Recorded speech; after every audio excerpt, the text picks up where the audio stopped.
Merit is the goal for this stream and for Pat McAfee's show. And merit can just be fun and entertaining. That's meritorious to give people something that makes them feel good. And so a more free conversation will come at a cost, as opposed to a more stilted conversation, right? A conversation that strictly follows journalistic protocol, there's a cost to that too, right? It will be incredibly constipated compared to a free-flowing conversation. So it's not as though you can just choose one type of conversational style, one type of approach to a live stream, one type of approach to a radio show, and that's just the best approach, and there are no downsides to it, right? There's a downside to have a free, open conversation, and there's a downside to having, a very strictly monitored, only journalistic protocol conversation, right? You can listen to NPR if you don't like Pat McAfee. McAfee to denounce his friend should have known better by then. I've never listened to Pat McAfee. I've never had any interest in listening to Pat McAfee. Right? He seems to produce the kind of low IQ shows that don't intrigue me. On All the Smoke, after the Kimmel smear but before the Sandy Hook nonsense, McAfee shared that he'd lost sleep over his role in the Rogers saga, saying, "Maybe I am fucking this up completely." But he also offered a novel defense. Yeah, you want to be a powerful live streamer? Right, look to Destiny. He doesn't just share information. He doesn't just share what he's thinking and feeling, but he shares what he's thinking and feeling at the time. He's incredibly open. And so to be an effective radio host, talk radio host, or a live streamer, or a podcaster, you have to be willing to share all sorts of, vulnerable things. And that's what Pat McAfee does, right? That is the price for connecting with an audience, is that you share things that normally people would keep to themselves, right? So you can share something publicly that's very sensitive to you, and that doesn't mean that everyone should just be entitled to bring it up publicly and castigate you for it, right? It's still a sensitive thing, right? When people share sensitive things publicly, it doesn't cease to be sensitive, right? You don't then have an all-access pass to, mock or belittle someone for sharing something they've struggled over or something they've regretted. Which is that his relationship with Rogers had enabled him to tease out a more honest and complete portrait of a historic figure in sports. Whenever there's documentaries made about Aaron Rodgers, they are going to use so much of our show, he said. Is that not journalism? No, it is not. Right, it's not journalism, but it certainly can contribute to journalism. Journalism requires an active pursuit of the truth.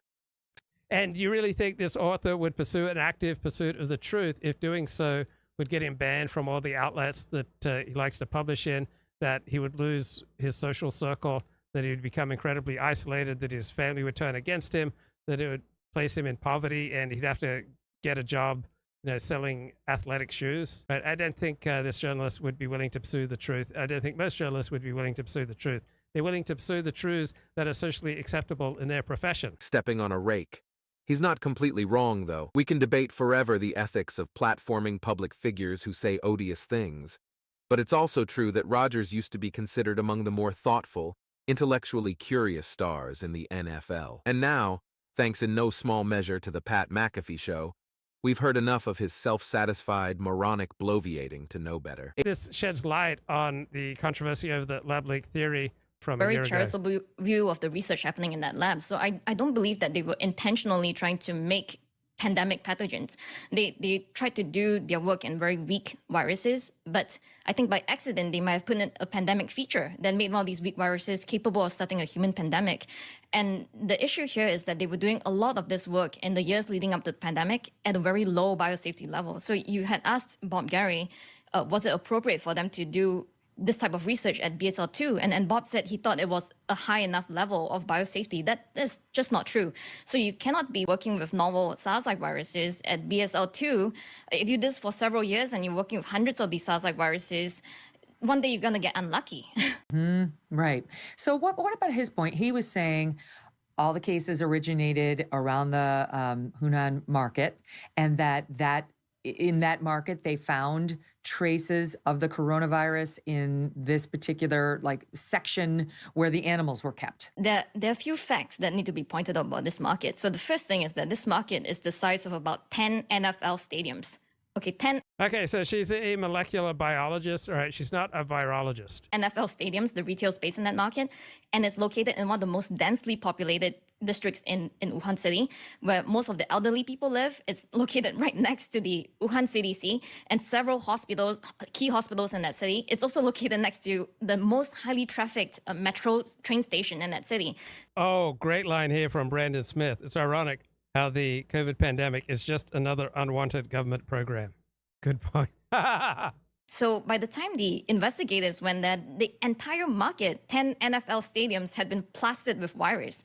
So Bob Gary says that he thinks that based on the available data, which is very little, he thinks that there's evidence of contamination near the wildlife stores. But if you look at it closely, actually the washrooms and the toilets in that market are right there.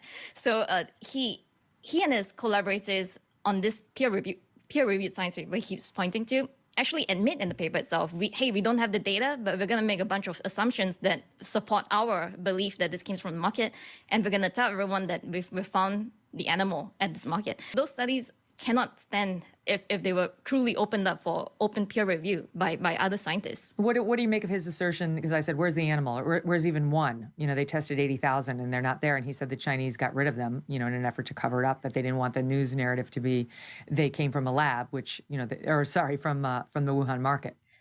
So I agree that China now has a stance that that they don't want any evidence at all that this virus originated in China. It's an anywhere but here stance. So they're trying to blame it on lobsters from Maine. They're trying to blame it on cold chain from Southeast Asia. They're trying to blame it on salmon from Faroe Islands, you know, this kind of thing. Everyone who sees that knows it's a farce, right? So Okay, so I looked at her Wikipedia entries. So Alina Chan became known during COVID for co-authoring a preprint according to which the virus was pre-adapted to humans, and she suggested that COVID-19 could have escaped from a laboratory. The preprint had not been accepted for publication by a scientific journal, but it received a significant reception in the popular press. So there's a huge popular versus expert discrepancy with regard to the lab leak hypothesis. It's incredibly exciting theme in the popular press, but the scientific establishment, particularly with regard to virologists, tend not to buy it. So the reaction of virologists and other specialists to Chan's hypothesis has been overwhelmingly negative. New York Times noted in October 2021 that Alina Chan's view has been widely disputed by other scientists. Then she detailed her views in long Twitter postings. Right, that's not the normal way that scientists try to make a case. She wrote opinion pieces on the subject with science journalist Matt Ridley. Matt Ridley is a global warming skeptic. And so global warming is similar. There's an overwhelming consensus among the experts that there's man-made global warming that is leading us to catastrophe. On the other hand, right, their funding, their status, their prestige, their access to pretty young women, their invites to give speeches and to appear in the media depends upon them being right, that we're headed for a global catastrophe and they have the cure, they can show us how not to go there. And so if you're a scientist with a contrary perspective on this global warming hypothesis, you're going to have an impossible time getting funding, because scientific funding is overwhelmingly done by groups, by bureaucracies. And how do you become an expert in global warming? Other global warming experts anoint you as an expert in global warming. How do you become an expert in anything? Other experts note you as an expert, but an expert is someone who knows things that regular people don't know, can't know, unless they put in an equivalent amount of study as the expert.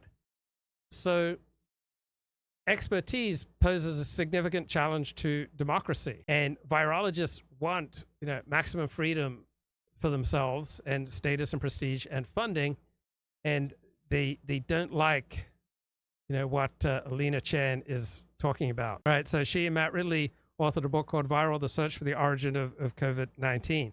Now, global warming is something so complicated that no one person can be an expert in global warming. You can only know a tiny little bit of the overall global warming hypothesis, right? You can only develop, you know, a limited amount of expertise. And so it's based on all sorts of models that from an outside perspective seem fairly questionable. But you can't get funding if you don't buy into the global warming hypothesis, because funding primarily comes from governments and private business, and any private business that funded, anti-global warming research would be castigated and just dragged through the mud as people, intent on destroying our planet. So she published an op-ed in the New York Times yesterday, why the pandemic probably started in a lab, in 5 key points. So here are the 5 key points: that the virus that caused the pandemic emerged in Wuhan, the city where the world's foremost research lab for SARS-like viruses is located. Right, this is the world's foremost lab for this type of virology study. And if the world's foremost lab for this type of virology study unleashed the pandemic, that reflects very poorly, not just on this lab, but on virologists who by and large circled the wagons to protect the reputation of the Wuhan clinic. The year before the outbreak, the Wuhan Institute, working with US partners, had proposed creating viruses with the defining features of what became known as COVID. Right? The Wuhan lab pursued this work under low biosafety conditions, could not have contained an airborne virus as infectious as COVID. So people don't want to be regulated, generally speaking. People don't want to be intruded upon. People don't want to be investigated. And people don't want to jump through all sorts of hoops to do the things that they want to do. The hypothesis that COVID came from an animal at the Hunan seafood market in Wuhan is not supported by strong evidence. Key evidence that would be expected if the virus had emerged from the wildlife trade is still missing. But what Bob Gary is saying is that in all of the years, even before the pandemic, the scientists who have been studying the wildlife and the bats all around that area and other parts of China have not been able to find any animals infected with SARS-2-like viruses, except for pangolins far down in South China. They have not found any bats in the area that carry this type of viruses. And so he's saying that all of that evidence must have been covered up. Either that or we have been exceedingly unlucky that suddenly a virus with this furin cleavage site just pops up, boom, and leaves no trace across the rest of China in the years leading up to or after the pandemic. So it requires a massive conspiracy across tons of scientists, wildlife traders, hospitals, like the government. So I think that conspiracy is much. So remember how for years I was on my high horse that the only legitimate grounds for debate are the grounds of facts and the grounds of logic. But then I read a contrary perspective saying that in the real world, we have to often make decisions as using a heuristic of how credible are the individuals in, whatever matter that we're arguing about. So how credible is this woman, Alina Chen?